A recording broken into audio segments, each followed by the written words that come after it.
Ça fera 7 ans en septembre que nous sommes rue Bonaparte. Et quand nous sommes arrivés à Saint-Germain-des-Prés, ça a été un peu un changement. C'était l'arrivée de notre deuxième enfant aussi, donc ça a modifié un peu la donne. Nous nous sommes rencontrés au marché aux puces. J'avais un stand spécialisé dans l'art nouveau au marché des Rosiers.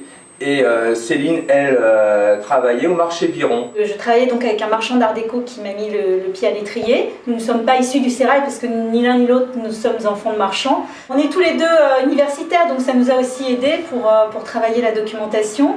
Et donc on a été aussi rat de bibliothèque en même temps que Chineur sur les déballages, et sur Drouot qui est vraiment une très bonne école aussi pour apprendre. D'abord, nous avons réalisé une exposition sur Jacques-Émile Ruhlmann en 2010, qui était totalement consacrée à ce génie de l'art déco. Nous exposons en permanence à la galerie des pièces de ce grand créateur, notamment cette commode en merisier qui avait été réalisée en 1932 pour le Salon des artistes décorateurs. Il avait réalisé tout un ensemble qu'on appelait le rendez-vous des pêcheurs de truites. Ruhlmann était un féru de pêche. Et donc, il avait fait inscrire sur cette commode, qui est en fait un tiroir secret, pêcheur volage, pêcheur ardent. Et c'est rarissime, c'est peut-être une des seules pièces de Ruhlmann qui est comme ça sculptée. Mais où on retrouve toutes les caractéristiques de Ruhlmann, avec la subtilité dans le bronze argenté des poignées, les poignées caractéristiques de l'ensemble de son mobilier. Nous avons également une bergère de 1913, le premier salon dans lequel participa Ruhlmann, et cette bergère, on va la retrouver dans le salon 1925, dans 1931, très légèrement modifiée, mais le dessin d'origine laisse apparaître toute sa production par la suite. Alors nous avons un thème pour cette biennale évidemment. Nous allons travailler sur la loge d'actrice de Jeanne Lanvin qui avait été réalisée par Armand Albert Rateau, qui est un des plus grands décorateurs de la période de l'art déco, mais un décorateur à part.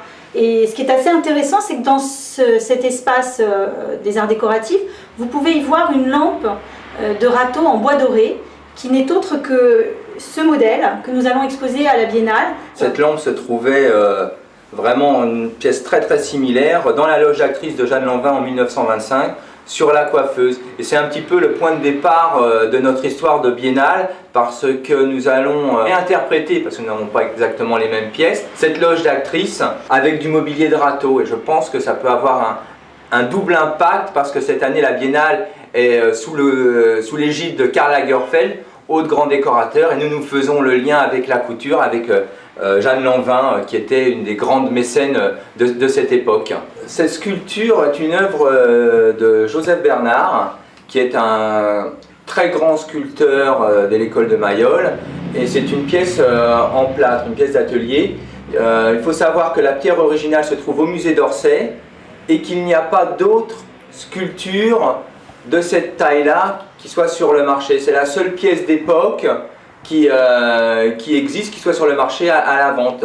Et il y a toujours ce lien avec Jacques-Émile Ruhlmann, parce que Ruhlmann faisait collaborer ses amis artistes. Nous exposons également des céramiques en permanence, des plus grands céramistes de l'art déco. Là vous avez des œuvres d'André Métais, Jean Mailledon et Jean Bénard. Jean Bénard est peut-être considéré actuellement comme vraiment un des plus grands céramistes, les plus recherchés. Et là on a une œuvre qui est très intéressante parce que datée de 1925, et on voit dans ce vase toute la modernité qui en transparaît.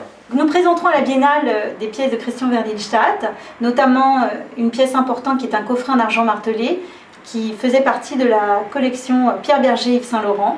Et donc nous avons quelques exemples ici. C'est un grand orfèvre de cette période qui est exposé à l'exposition des arts décoratifs de 1925. Il avait remporté notamment le grand prix pour une paire de candélabres. Et il avait comme client Jacques Doucet à l'époque, qui avait vraiment un œil très très affûté. Quand on est marchand, on passe des dizaines de fois par an devant le Grand Palais et on se dit un jour nous aussi on y sera.